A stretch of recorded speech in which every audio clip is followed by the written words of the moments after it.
I could have done this beforehand. I knew. But yes, hope you're all doing well. I'm feeling jazzy right now. If you didn't catch my Facebook post, and it's on not YouTube, it's on Twitter as well.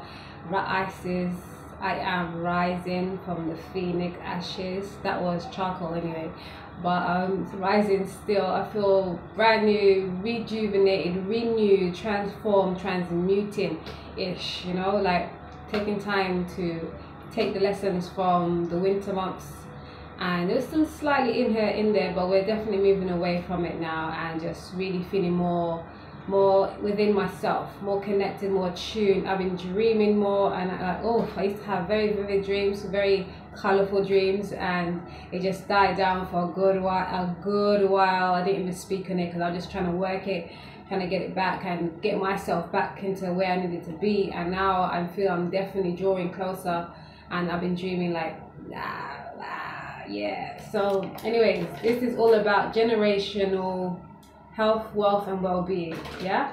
So I got a sense when I was connected to a group that there was say like, because I'm born in the 80s, late 80s, right? And the generation 70 and above, and already know that I kind of dwell and move with a lot of older people anyways.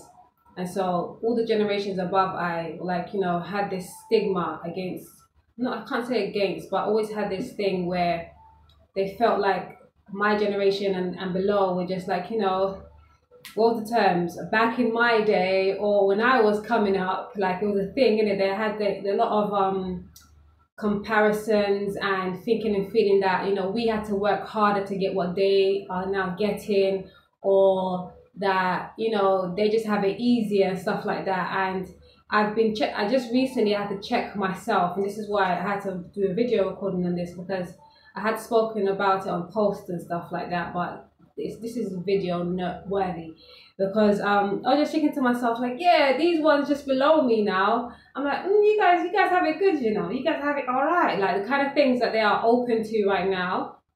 In my narrow mind, I was seeing like, yeah, you lot back in my day, even I was saying when I was coming up, and it's a thing. And so I had to check myself, take a deep introspective look, and I realized that just like my elders were looking at me a certain way, and I'm now looking at the youngers a certain way, realizing that I'm reading my notes, realizing that every generation has its bouts. Every generation has its thing to work on. And what we must give thanks for is that we have survived the things that kind of plagued our generation. Okay? Yes. You finish? No, finish. Well, Mama's in the middle of recording. You help yourself and finish it then. I'll come help you in a minute. Well, no, help yourself. You're all right. We must give thanks for what we have. So ask your sister to help you in that case. No, but this is only help me. Help yourself then. You're gonna have to wait.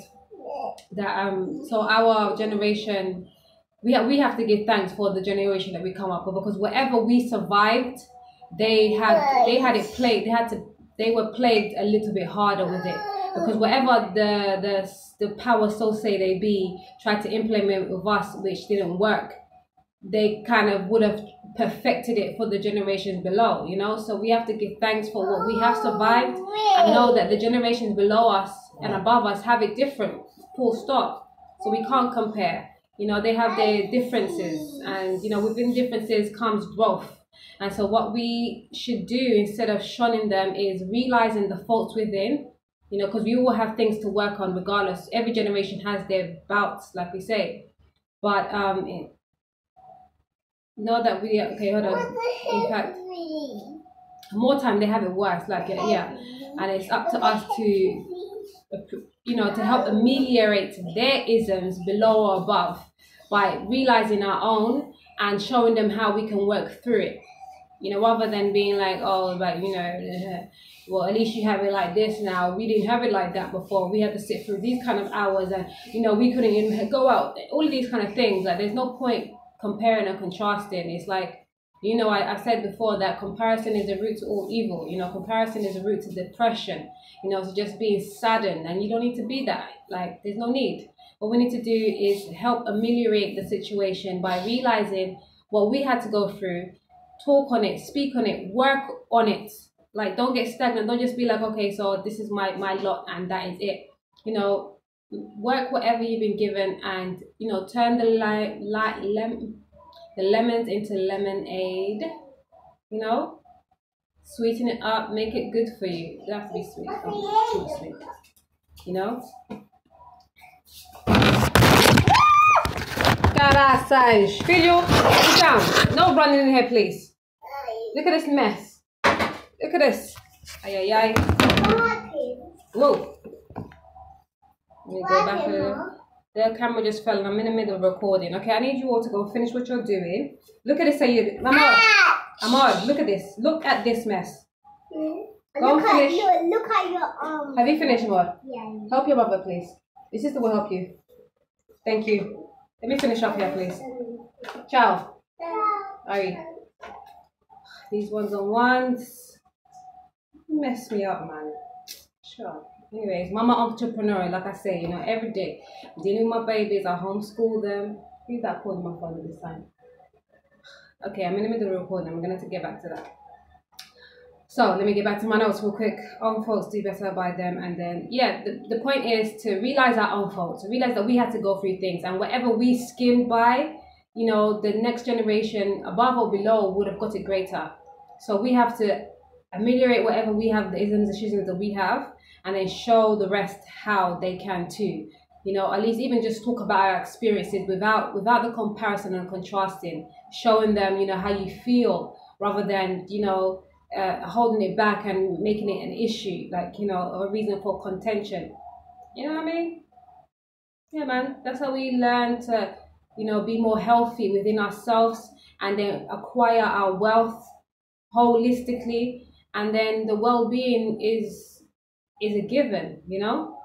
Like, and remember, wealth is not about money. Wealth is about being whole.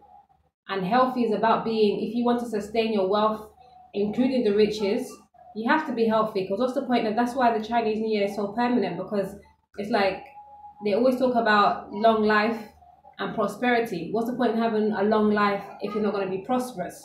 And even I was speaking to a brother earlier, like we only get capped with that because we are abundant beings, and we only get capped because we are holding back or not releasing certain things that we know is not really conducive for us. It becomes a block for our inflow, our influx, our flow, you know. So yeah, let me leave it there, get back to my baby. It's almost bedtime. Yeah. So yeah, this is how we can check for our generations above and below.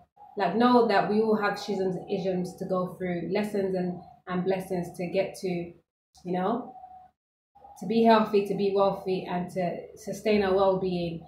We have to not compare and contrast, realize the isms and schisms within, speak on it, share it, so then the upper and the lower can understand it better. And like, now the comparison, that's the biggest thing, because like I said, comparison is a root to all evil. You start thinking about, oh, this one's got that, this one's got that, and then you start warping your mind into low vibration and shit. It's just not necessary, you know. You get yourself depressed that way. Give thanks for what you have come up of, you know, and know that other people are still like sinking. So instead of focusing on what you see shines bright on others, see what can be shone brighter in you. All right, I'm out.